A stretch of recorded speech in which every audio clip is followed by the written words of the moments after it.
Hello मेरे प्यारे बच्चों, क्या हाल चाल? बढ़िया साहब। तो कैसे हो मेरे बब्बर शेर और शेरनियों? उम्मीद है आप सभी अच्छे होंगे और तैयारी भी एकदम लाजवाब तरीके से चल रही होगी। आपकी तैयारी में चार चांद लगाने के लिए फिर से हम हाजिर हैं एक मजेदार वीडियो के साथ। प्यारे बच्चों, आज के इस वीडियो में हम फिजिक्स के 6वें चैप्टर वैद्युत चुंबकीय प्रेरण का वन शॉट सॉल्यूशन लेकर के आए हैं। आज के इस वीडियो में इस चैप्टर के जितने टॉपिक है इंपॉर्टेंट वाले, उन सबका पोस्टमार्टम बेहद सिंपल तरीके से होने वाला है। वैसे बात कर ले भैया, ये चैप्टर भी आपका बहुत ज्यादा लेंदी नहीं है। ये चैप्टर भी आपका एक छोटा सा ही चैप्टर है, लेकिन मिनिमम मान के चलना 4 नंबर तो फिक्स है देकर जाएगा। ठीक, टॉपिक मतलब चैप्टर छोटा सा है, लेकिन टॉपिक इसमें 3 से 4 बहुत ज्यादा पूछे जाते हैं, जिनमें पहला बात कर ले भैया, एक लेंज का नियम हो जाता है, स्वप्रेरण गुणांक हो जाता है, अन्योन प्रेरण गुणांक हो जाता है और फैराडे का वैद्युत चुंबकीय प्रेरण संबंधी नियम हो जाता है। ये 3 से 4 टॉपिक ना हर साल पूछे जाते हैं और उनमें सबसे ज्यादा इंपॉर्टेंट की बात कर ले तो स्वप्रेरण गुणांक और अन्योन प्रेरण गुणांक। आई बात समझ में? चलिए देख लेते हैं भैया इसका one shot solution. Copy pen के साथ बैठना बच्चों, बार बार ये चीज हम बोलते हैं क्योंकि यही आपके एग्जाम टाइम में फिर से आपको भैया एक मौका दे देगा रिवीजन का। ठीक है, कोई ऐसी नहीं कि भैया अच्छी खासी कोई कॉपी चाहिए, आप रंग बिरंगे पेन का प्रयोग करो, नहीं, बस घसीट के लिख दो, ऐसा लिखो कि बस पढ़ सको। ठीक है ना? चलिए भैया देख लेते हैं बिना किसी देरी के। छोटा सा चैप्टर है बच्चों, लेकिन इंटरेस्टिंग चैप्टर है। पहला आपका चैप्टर भाई, जो चैप्टर है पहला टॉपिक भी अपना वही है कि वैद्युत चुंबकीय प्रेरण क्या है, क्योंकि एक नंबर में कभी कभार ये परिभाषा ही पूछ लेता है कि वैद्युत चुंबकीय प्रेरण किसे कहते हैं। ठीक, देखिए वैद्युत चुंबकीय प्रेरण होता क्या है, ध्यान से समझना। आपको हम बता दें, जैसे एक तरफ मैग्नेट है और ये कोई कुंडली है। ठीक, जब किसी चुंबक और ये कुंडली है भैया, कुंडली इस तरफ से, इधर चुंबक है, तो भैया चाहे इसको पास लाएं, ठीक है, चाहे ये पड़ा रहे इसको पास लाएं कुंडली को। तो जब किसी चुंबक और कुंडली के बीच में आपेक्षिक गति होती है तो इनके बीच एक प्रेरित विद्युत वाहक बल उत्पन्न हो जाता है और उसी के कारण इस कुंडली में एक प्रेरित धारा बहने लगती है। यही जो इंसिडेंट है, यही जो घटना है रसगुल्लों, उसी को क्या कहते हैं? वैद्युत चुंबकीय प्रेरण कहते हैं। आई बात समझ में? हमने क्या बोला कि जब किसी चुंबक तथा कुंडली के बीच आपेक्षिक गति होती है, भाई जब दूर ले जाएंगे तो इसमें जो हमने बताया प्रेरित धारा है वो बंद हो जाएगी, बट अगर पास लाएंगे तो प्रेरित विद्युत वाहक बल उत्पन्न होगा, उसी के कारण प्रेरित धारा उत्पन्न हो जाएगी। आई बात समझ में?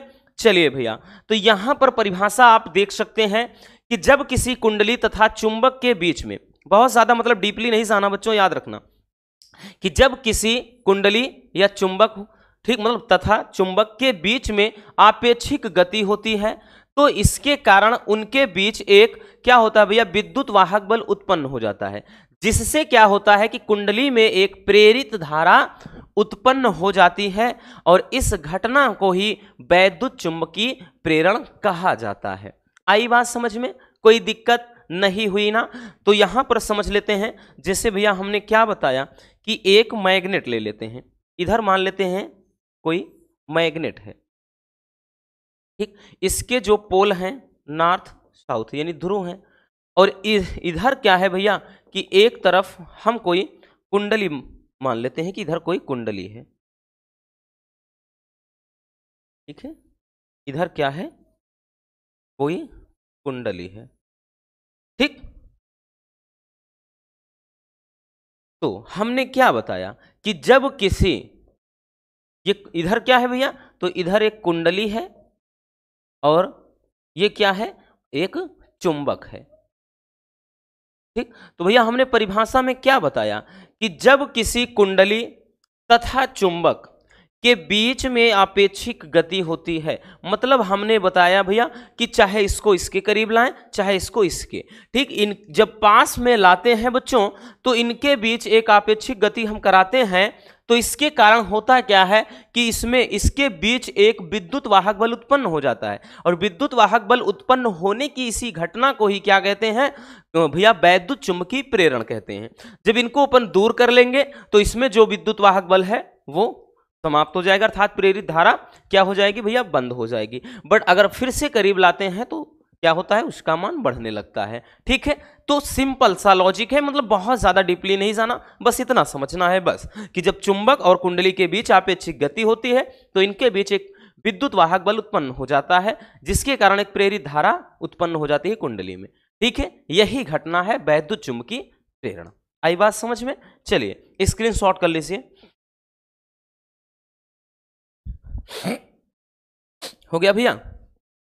चलिए आगे चलते हैं, अगला देख लेते हैं। अगला है कि वैद्युत मतलब सॉरी चुंबकीय फ्लक्स की परिभाषा, मात्रक व बीमा लिखना है कि चुंबकीय फ्लक्स, ये भी अगर परिभाषा केवल पूछता है 1 नंबर, अगर परिभाषा मात्रक बीमा तो 2 नंबर का। ठीक है, तो चुंबकीय फ्लक्स क्या है इसकी भैया आपको मतलब यानी परिभाषा बताना है, मात्रक भी बताना है, साथ में इसका डायमेंशनल फार्मूला विमीय सूत्र भी लिखना होता है। ठीक है, तो क्या होता है, चलिए इसको बड़े ही सिंपल तरीके से भैया समझ लेते हैं हम। ठीक, हम यहां पर देखिए हम क्या करते हैं, कोई पृष्ठ ले लेते हैं, चुंबकीय क्षेत्र में कोई क्या है, एक पृष्ठ है, काल्पनिक इमेजिनेटिव पृष्ठ है। ठीक है, हमने मान लिया है इस तरह से, हमने 2 पृष्ठ ले लिए हैं।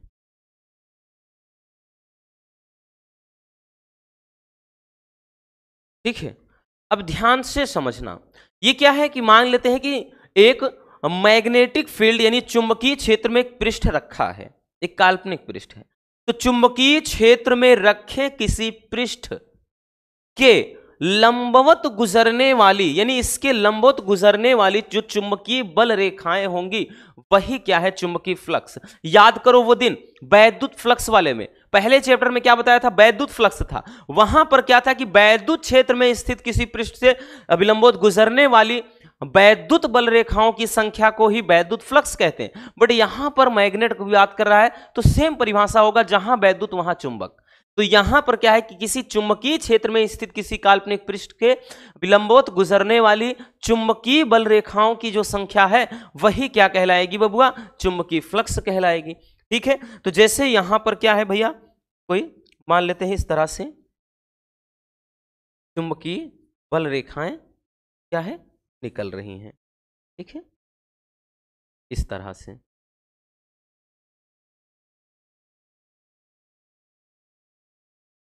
ठीक, तो ये जो चुंबकीय बल रेखाएं हैं विलंबवत गुजरने वाली चुंबकीय बल रेखाओं को ही, ये एक क्या है भैया, एक पृष्ठ है। ठीक है, एक इमेजिनेटिव पृष्ठ मान लेते हैं कि मतलब एक पृष्ठ है, चुंबकीय क्षेत्र बी में स्थित है। तो चुंबकीय क्षेत्र बी में स्थित है भैया, तो हमने यही तो बताया कि चुंबकीय क्षेत्र में स्थित किसी पृष्ठ के विलंबवत ये गुजरने वाली चुंबकीय बल रेखाओं की संख्या, ये क्या है, चुंबकीय बल रेखाएं हैं, चुंबकीय बल रेखाएं।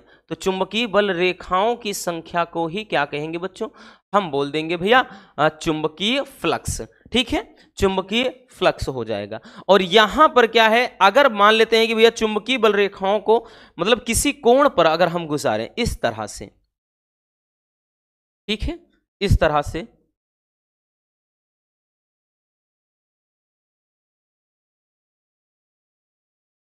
तो आप देख सकते हैं कि यहां पर भैया ये क्या है, ये विलंबवत है। बट यहां पर अगर ध्यान दे बच्चों तो ये क्या है भैया, ये थीटा कोण पर मान लेते हैं, ये थीटा कोण पर है।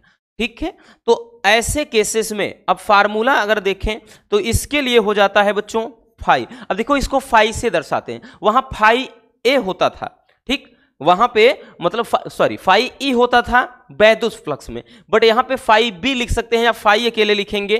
ठीक, फाई बराबर क्या होता है, बी ए, वहां पर ई ए था, यही तो आपको समझना है फार्मूला। ठीक है, अब यहां पर अगर थीटा कोण से गुजर रहा है बच्चों तो फाई बराबर क्या हो जाएगा भैया, बी ए कॉस थीटा। ठीक है, बस दोनों सेम चलते हैं। अगर वैद्युत फ्लक्स वाला होता है तो फाई बराबर ई ए होता है, यहां पर मतलब फाई ई बराबर ई ए और यहां पे ई ए कॉस थीटा। बट यहां पर बी है, वहां पे चुंबक मतलब वहां पे वैद्युत था, यहां चुंबक था, बस इतना सा अंतर है रसगुल्लों, और कुछ भी नहीं है। ठीक है, आई बात समझ में भैया। चलिए अब इसका मात्रक समझ लेते हैं बबुआ।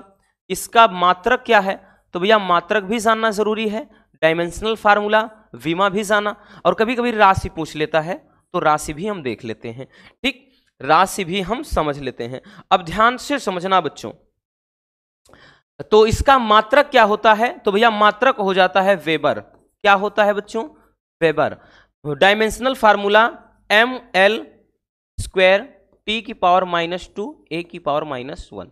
ठीक है, डायमेंशनल फार्मूला। राशि कौन सी है? तो बच्चों ये जाहिर सी बात है, राशि अदिश है। ठीक है, तो ये इतना अपने माइंड में अच्छे से स्टोर कर लेना, बहुत ज्यादा आपको रटने की जरूरत नहीं है। सिंपल सा है कि चुंबकीय क्षेत्र में स्थित किसी पृष्ठ से गुजरने वाली चुंबकीय बल रेखाओं की संख्या को ही अपन क्या बोलते हैं? चुंबकीय फ्लक्स कहते हैं। मात्रक हो गया आपका। ठीक है भाई, विमा भी हो गया, यहां से हमने राशि भी देख लिया। ठीक, चलिए जल्दी से स्क्रीनशॉट इसको कर लीजिए।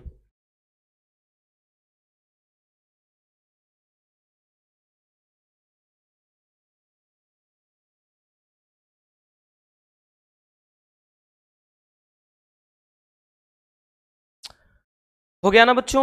चलिए भैया अब चलते हैं नेक्स्ट टॉपिक की तरफ। हमारा अगला टॉपिक है बच्चों, नेक्स्ट टॉपिक क्या है कि वैद्युत चुंबकीय प्रेरण संबंधी फैराडे जी का नियम लिखना है। माइकल फैराडे ने वैद्युत चुंबकीय प्रेरण की घटना को समझने के लिए नियम दिए हैं। ठीक, इन्होंने 2 नियम दिए हैं। अगर दोनों नियम देखें तो लगभग एक ही है, बट जो पहला नियम है उन्होंने समझाया है वैद्युत चुंबकीय प्रेरण की घटना को, बट दूसरे नियम को उसी ने मतलब दूसरे नियम में उन्होंने क्या कर दिया है, उसी को मैथमेटिकल फॉर्म में यानी एक गणितीय सूत्र के रूप में प्रस्तुत कर दिया है। ठीक है ना, तो समझते हैं कि फैराडे का नियम क्या है। याद रखना, काफी ज्यादा इंपॉर्टेंट है भैया, पूछा जाता है हर साल आपके पेपर में, टपकेगा मतलब श्योर है, कोई दो राय नहीं है इसमें।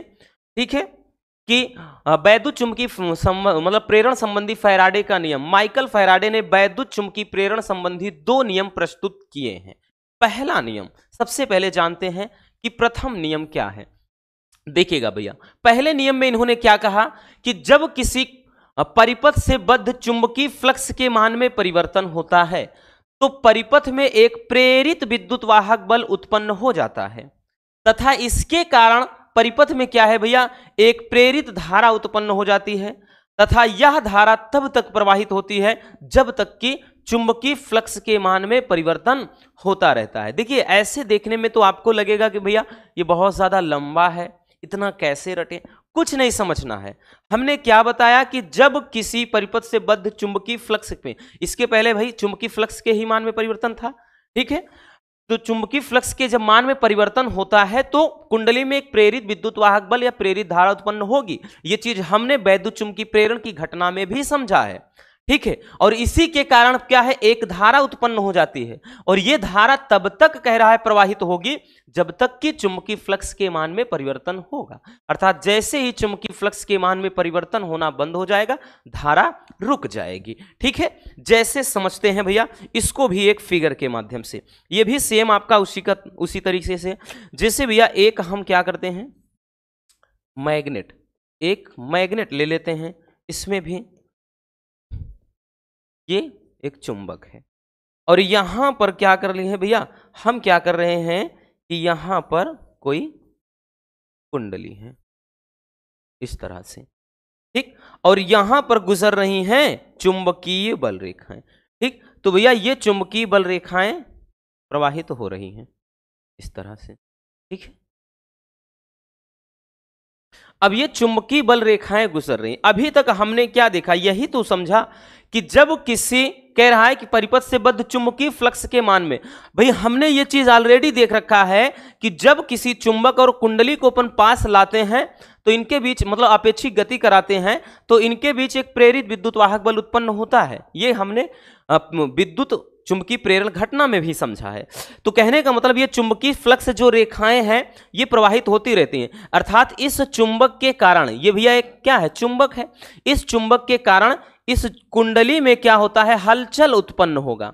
ठीक है भैया, जब चुंबक और कुंडली को पास लाएंगे हलचल उत्पन्न होगा तो इसके कारण यानी इसके चुंबकीय फ्लक्स के मान में परिवर्तन होगा तो ये जो चुंबकीय बल रेखाएं हैं प्रवाहित होंगी जिससे इस कुंडली में भी क्या है, हलचल उत्पन्न होगी और इसके कारण इसमें एक प्रेरित धारा उत्पन्न हो जाएगी। और जैसे ही इसको चुंबक को अगर हम थोड़ा दूर रख दें तो भैया ये चुंबकीय बल रेखाओं की संख्या में यानी चुंबकीय फ्लक्स के मान में परिवर्तन होना बंद हो जाएगा, जिसके कारण ये क्या है, कुंडली में धारा रुक जाएगी। तो यही कह रहा है कि भैया ये धारा तब तक बहती रहे जब तक कि क्या है, चुंबकीय फ्लक्स के मान में परिवर्तन होता रहता है। ठीक है, तो ये आपका प्रथम नियम हो जाता है। क्या होता है भैया, प्रथम नियम। ठीक, और प्रथम नियम को ही भाई मैथमेटिकल फॉर्म में जो लिखते हैं, गणितीय रूप में लिखते हैं, वही क्या हो जाता है, द्वितीय नियम हो जाता है। तो पहले इसको स्क्रीनशॉट कर लीजिए।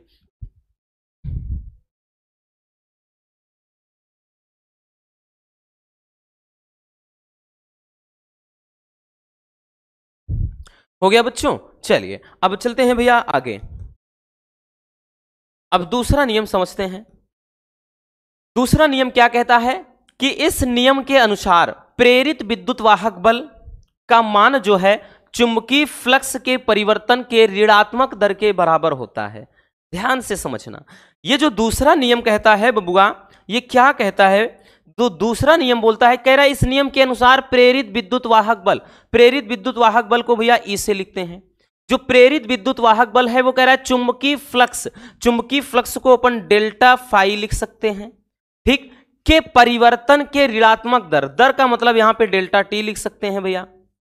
ठीक है, के ऋणात्मक दर के बराबर होता है, यही तो कह रहा है। यही क्या हो जाता है, द्वितीय नियम। या भैया याद रखना, इसको ऐसे भी लिख सकते हैं बच्चों, इसको हम कहीं कहीं आपको इस तरह से लिखा मिलेगा, ई बराबर माइनस का ये डी फाई अपान डी टी। तो चाहे डेल्टा फाई डेल्टा टी लिखा रहे या डी फाई डी टी लिखा रहे, दोनों एक ही चीज है, इसके लिए कंफ्यूज बिल्कुल मत होइएगा। ठीक है, और इसको और लिख सकते हैं, चूंकि अगर देखें तो डेल्टा फाई के स्थान पे भैया हम phi two minus phi one लिख सकते हैं। ठीक, मेन आपका यही है, बट इसको और कभी कभार इसमें न्यूमेरिकल बनता है, दो दो मान दे देगा चुंबकीय फ्लक्स का, देन कैसे लगाएंगे, समय दो देगा तो कैसे लगाएंगे। तो भाई डेल्टा का कोई मतलब ही है, अगर डेल्टा एक्स लिखा है तो इसका मतलब X two minus X one, delta T लिखा है तो इसका मतलब T two minus T one, ये चीज ध्यान देना ऐसे। ठीक है, तो भैया यहां पे इतना हो जाएगा और डेल्टा टी बराबर हम T two minus T one लिख देंगे। तो इस फार्मूले को अपन इस तरह से लिख सकते हैं कि ई बराबर कितना लिखेंगे, ये माइनस का, भाई माइनस चुंबकीय फ्लक्स के परिवर्तन को बताता है। ठीक है, याद रखना। तो माइनस का ये आपका क्या हो जाएगा, phi two minus phi one, और अपान क्या हो जाएगा, T two minus T one. तो ये एक फार्मूला आपका और निकल के आ जाता है। ठीक है, ये चीज याद रखना, समझ में आया भैया। ठीक, ये चीज अगर, लेकिन एक चीज और याद रखना, यदि कुंडली में फेरों की संख्या दे दे, ठीक है, क्या दे दे, कुंडली में फेरों की संख्या, तो यहां पे अगर लिख देंगे कि यदि कुंडली में, भाई बोल दिया जाए कि कुंडली में इतने फेरे हैं, तब क्या हो जाएगा, तो यदि कुंडली में फेरों की संख्या, यदि कुंडली में फेरों की संख्या दे दे भैया, फेरों की संख्या n हो, क्या हो, n हो, तो भैया कुंडली में फेरों की संख्या अगर n हो जाए तो जो चुंबकीय फ्लक्स होगा, मतलब सॉरी चुंबकीय फ्लक्स कह रहे हैं, जो विद्युत वाहक बल होगा वो E बराबर माइनस का भैया यहाँ पे n, और उसके बाद डेल्टा फाई अपान कितना हो जाएगा, डेल्टा टी। तो ये फार्मूला, सॉरी डेल्टा टी होगा। ठीक है, डेल्टा टी, तो ये फार्मूला कुछ इस तरह से बन जाएगा। ठीक, ये चीज, तो यहां पे चाहे डेल्टा फाई लिखें या फिर वही चीज हमने बताया ना, या करके आप इसको इस तरह से लिख सकते हैं, यानी E बराबर माइनस का n डी फाई अपान डी टी। तो भैया आप इस तरह से यानी इस कदर भी लिख सकते हैं। ठीक, याद रखना। तो बहुत ज्यादा घबराने की जरूरत नहीं, चाहे आप ऐसे लिखो चाहे ऐसे। अब जब कुंडली में फेरों की संख्या दे दे तो केवल आगे n अप्लाई कर देना है बस, चाहे इस रूप में लिखें चाहे इस रूप में, चाहे डेल्टा फाई रहे चाहे डी फाई रहे, चाहे डेल्टा टी चाहे डी टी, एक ही होता है। इसके बारे में कंफ्यूज बिल्कुल मत होना। समझ में आया दोनों नियम भैया, कि फैराडे का पहला नियम क्या होता है और द्वितीय नियम क्या होता है। आई बात समझ में। चलिए बच्चों, इसको जल्दी से स्क्रीनशॉट कर लीजिए।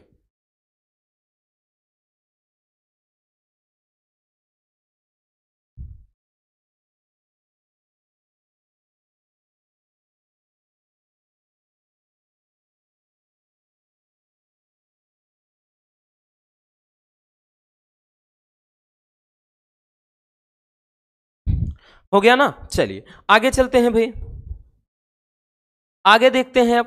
अब है कि वैद्युत चुंबकीय मतलब वैद्युत चुंबकीय प्रेरण संबंधी लेंज का नियम। ठीक, लेंज का नियम किसे कहते हैं? ये भी छोटा सा टॉपिक है भैया, छोटा सा है बट खोटा सा है, ये भी याद रखना, क्योंकि लेंज का नियम भी लगभग हर साल ही पूछता है।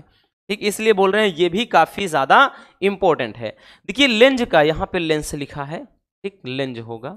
देखिए लेंज का नियम क्या है कि लेंज के नियम के अनुसार यदि कह रहा मतलब किसी परिपथ में, ठीक, लेंज का नियम क्या कहता है कि किसी परिपथ में प्रेरित विद्युत वाहक बल अथवा प्रेरित धारा की दिशा सदैव ऐसी होती है कि यह उस कारण का विरोध करती है जिसके कारण यह स्वयं उत्पन्न होती है।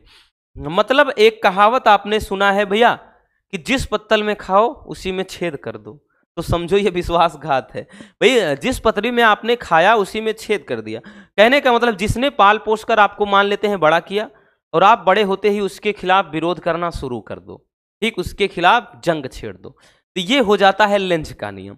ठीक, लेंज का नियम ही यही कहता है कि प्रेरित धारा या प्रेरित विद्युत वाहक बल की दिशा सदैव ऐसी होती है कि यह उसी कारण का विरोध करती है जिसके कारण यह स्वयं उत्पन्न होती है। इसको अपन एग्जाम्पल मतलब इसको अपन क्या करते हैं, एक डायग्राम के माध्यम से समझते हैं। जैसे भैया हमने क्या किया, ठीक, जैसे अभी बताया ना कि जैसे एक चुंबक ले लिया, ठीक, यहां पे मान लेते हैं अब की बार यहां N और S कर देते हैं। ठीक, ये N और भाई N और S होता है तो मान लेते हैं N ध्रुव हमने इसमें इधर कर दिया, या फिर अगर आपको दिक्कत होती है तो आप वैसे ही रखो। ठीक है, कंफ्यूजन बिल्कुल नहीं चाहिए, कंफ्यूजन बिल्कुल नहीं होना चाहिए भैया। ये N है और ये S है, ठीक, और इधर क्या करते हैं अपन, एक कुंडली ले लेते हैं। ठीक है, एक कुंडली हमने ले लिया, इधर क्या है, एक कुंडली है, ये क्या है, एक कुंडली है, और ये क्या है, एक चुंबक है। तो लेंज का नियम समझने के लिए समझिएगा, ध्यान से देखना बच्चों। अभी हमने क्या बताया कि लेंज का जो नियम होता है ये कहता है कि किसी परिपथ में, कोई परिपथ में प्रेरित विद्युत वाहक बल की दिशा सदैव ऐसी होती है कि ये उसी कारण का विरोध करता है जिसके कारण यह उत्पन्न होता है। मतलब जब किसी चुंबक को अपन क्या करते हैं, कुंडली के पास लाते हैं, ठीक है, तो जब हमको पता है कि भैया ये चुंबकीय बल रेखाएं या चुंबकीय फ्लक्स रेखाएं निकलेंगी और ये कुंडली में हलचल उत्पन्न हो जाएगा, और कुंडली में एक प्रेरित विद्युत वाहक बल उत्पन्न होगा अर्थात प्रेरित धारा।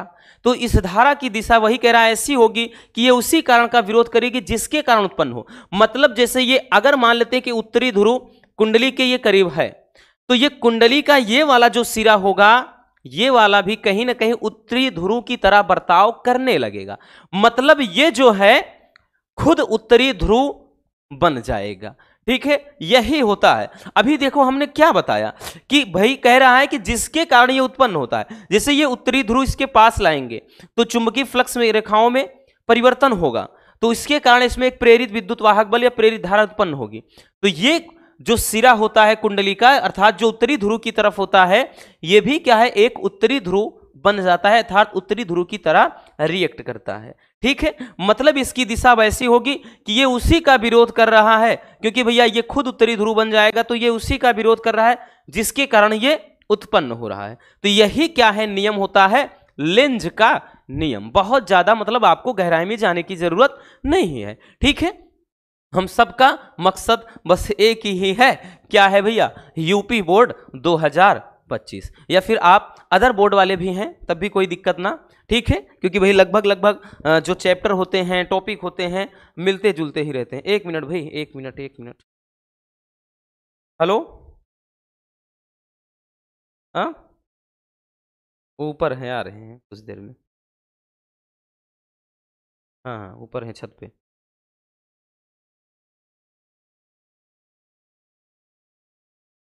समझ में आ गया कि लेंज का नियम क्या होता है। ठीक है ना, मैडम जी का कॉल आ गया था भाई, बुला रही हैं खाने के लिए, अब सोच लो। हाँ, तो समझ में आया भैया, ये होता है कि लेंज का नियम। आई बात समझ में? चलिए जल्दी से इसको भी छाप लीजिए।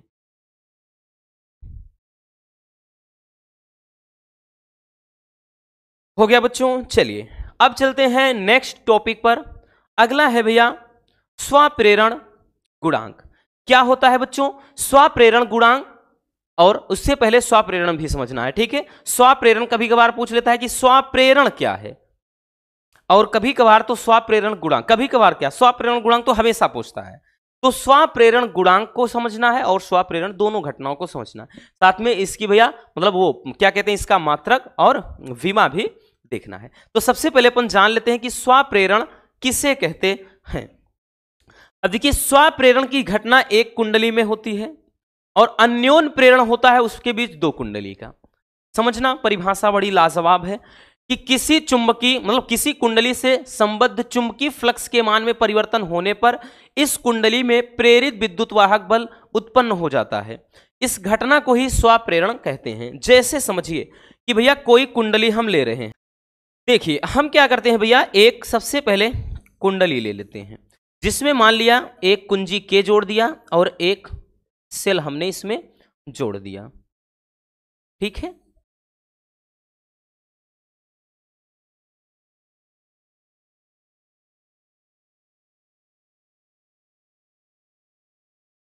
हमने क्या किया बबुआ, यहां पर भैया एक कुंजी के को जोड़ दिया और ये एक सेल है, ठीक है।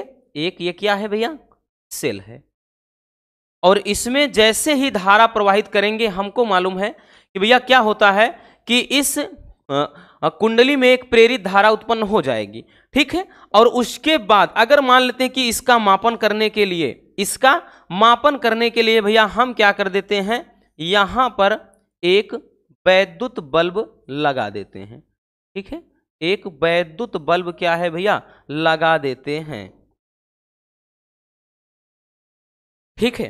तो अब ये घटना क्या बोलता है कि किसी कुंडली से संबद्ध चुंबकीय फ्लक्स के मान में परिवर्तन जब होता है तो कुंडली में एक प्रेरित विद्युत वाहक बल उत्पन्न हो जाता है। मतलब जैसे ही भैया क्या है, ये हमने बताया ना कि ये एक कुंजी है और जैसे ही हम कुंजी के को दबाते हैं अर्थात इसको सेल द्वारा धारा प्रवाहित करते हैं तो क्या होता है, इस कुंडली में प्रेरित विद्युत वाहक बल उत्पन्न हो जाएगा, ठीक है। जिसका अगर मापन करना है तो यहां पर एक बल्ब लगा दिया गया है, तो ये क्या है बल्ब जलने लगेगा, ठीक है। और इसी में गैल्वेनोमीटर लगा करके उसका मापन कर लेते हैं।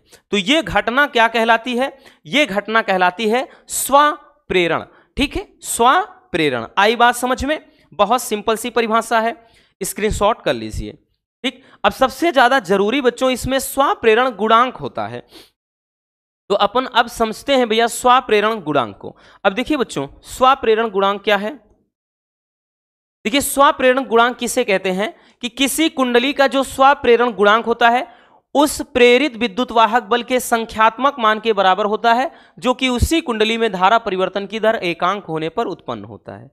कुछ पल्ले पड़ा नहीं पड़ा ना, डोंट वरी, चलिए बताते हैं। देखिए इसमें क्या होता है, इसमें जो होता है भैया कि जो चुंबकीय फ्लक्स होता है फाई, वो क्या होता है कुंडली में प्रवाहित धारा के समानुपाती होता है। जाहिर सी बात है, ये चीज हम शुरू से ही देखते चले आए हैं, ठीक है, कि भैया चुंबकीय फ्लक्स के मान में परिवर्तन होगा तभी धारा बहेगी, अगर ये बंद तो धारा बंद। तो ये चीज हो जाता है कि फाई ये प्रोपोर्शनल किसके, आई के, ठीक। जब फाई बराबर अपन क्या करते हैं भैया, इसको हटा देते हैं तो यहां पर एक एल हो जाता है, एल कांस्टेंट है नियतांक, इसी एल को स्वप्रेरण गुणांक कहते हैं।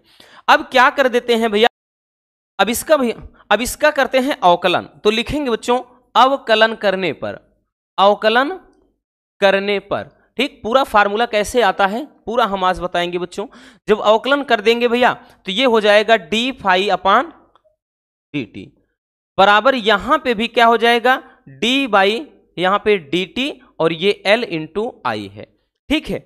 तो इसको सही से करते हैं तो ये डी फाई अपान डी टी हो जाएगा और यहां पे बच्चों एल बाहर ले लेते हैं और डी आई अपान ये चीज हो जाएगा डी टी, ठीक है, D I upon D T. अब डी फाई अपान डी टी के बराबर अगर याद करो तो होता क्या है, ई होता है, यानी विद्युत वाहक बल, तो इसके बराबर ई हो जाता है। तो ई बराबर भैया क्या होता है L into D I upon D T, ठीक है, इतना। बट अगर एल बराबर चाहें, क्योंकि हमको निकालना है स्वप्रेरण गुणांक, तो एल बराबर अगर करेंगे बच्चों तो ये हो जाएगा ई अपान ये होता है di/dt। यही आपका मेन फार्मूला हो जाता है।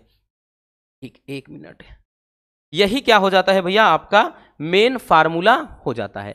कहीं कहीं भाई फार्मूले में आप माइनस भी देखोगे, हमने बताया ना कि माइनस इस बात को ही दर्शाता है, चुंबकीय फ्लक्स में परिवर्तन को बताता है, ठीक है, वो परिवर्तन को बताता है। तो अगर यहां पे भैया माइनस भी करके है तो उसके कंफ्यूज मत होना, माइनस लगाओ या ना लगाओ, लेकिन माइनस अक्सर लगता है, ये परिवर्तन को बताता है चुंबकीय फ्लक्स में, ठीक। अब यहां से देखिए परिभाषा समझेंगे, यदि ध्यान से समझना, यहां पर लिख दें वही चीज कि यदि di/dt बराबर हम क्या मान लें, तो बच्चों एक मान ले, ठीक, एक मान ले, तो ऐसे केसेस में अब आपका फार्मूला क्या हो जाएगा, L बराबर, यहां देख लेते हैं, L बराबर केवल और केवल E बचेगा, यही तो बचेगा। तो परिभाषा क्या बोल रहा है कि किसी कुंडली का स्वप्रेरण गुणांक, यानी किसी कुंडली का स्वप्रेरण गुणांक कह रहा है कि उस प्रेरित विद्युत वाहक बल के, यानी उस प्रेरित विद्युत वाहक बल के बराबर होता है, ठीक है, बराबर होता है, जो कि कह रहा है उसी कुंडली में धारा परिवर्तन की दर एकांक होने पर उत्पन्न हो जाए। मतलब यूं कह ले कि अगर कुंडली में धारा परिवर्तन की दर एकांक हो तो ऐसी दशा में स्वप्रेरण गुणांक जो होता है विद्युत वाहक बल के बराबर होता है। भाई ऐसे भी हम परिभाषा लिख सकते हैं स्वप्रेरण गुणांक की। क्या बताया कि यदि कुंडली में धारा परिवर्तन की दर एकांक हो तो ऐसी अवस्था में स्वप्रेरण जो गुणांक होता है वो प्रेरित विद्युत वाहक बल के बराबर होता है। तो आप इसको भी लिख सकते हो, ठीक है, यहीं से परिभाषा निकली है। अब उसके बाद भैया हम इसका क्या करते हैं, हम इसका निकाल लेते हैं मात्रक। क्या निकाल लेते हैं, मात्रक। मात्रक के अलावा भी हम निकालेंगे विमा। तो बच्चों मात्रक क्या हो जाता है, तो मात्रक इसका हो जाएगा भैया हेनरी। क्या होता है, हेनरी, ठीक, H हेनरी इसका मात्रक हो जाता है। विमा है भैया ml² t की घात -2 a की घात -2। तो ये डायमेंशनल फार्मूला यानी विमीय सूत्र हो जाता है। आई बात समझ में। तो ये तो रहा स्वप्रेरण गुणांक, ठीक है, क्या होता है भैया, स्वप्रेरण गुणांक। चलिए जल्दी से इसको स्क्रीनशॉट कर लीजिए। ये तो भैया मोस्ट इंपॉर्टेंट है, हम वेरी वेरी इंपॉर्टेंट लिख दे रहे हैं क्योंकि इस चैप्टर में सबसे ज्यादा पूछा जाने वाला टॉपिक आपका यही है, ठीक है। चलिए हो गया बच्चों। चलिए अब चलते हैं नेक्स्ट टॉपिक की तरफ, ठीक। हमारा अगला टॉपिक क्या है भैया, अगला टॉपिक है कि अन्योन्य प्रेरण गुणांक क्या है, ठीक। अन्योन्य प्रेरण तथा अन्योन्य प्रेरण गुणांक की परिभाषा मात्रक व विमा समझना है। तो सबसे पहले रसगुल्लों जानते हैं कि अन्योन्य प्रेरण क्या है, तभी तो अन्योन्य प्रेरण गुणांक। अन्योन्य, अन्य, अब की बार अन्य की बात कर रहा है, तो देखिए स्व का मतलब अपने आप में ही, जब भी एक ही कुंडली के अंदर कुछ सब कुछ होता है तो वो स्वप्रेरण है। बट अब की बार दो कुंडलियों के बीच में अगर कुछ हो रहा है तो वो अन्योन्य प्रेरण है। तो इसमें क्या होगा कि किसी एक कुंडली में प्रवाहित धारा के मान में परिवर्तन करने से पास रखी दूसरी कुंडली में प्रेरित विद्युत वाहक बल उत्पन्न होने की घटना को अन्योन्य प्रेरण कहते हैं। जिससे भैया हम क्या करते हैं, दो कुंडलियां ले लेते हैं, ठीक है, जैसे हम क्या करते हैं, दो कुंडली ले लेते हैं, ठीक है।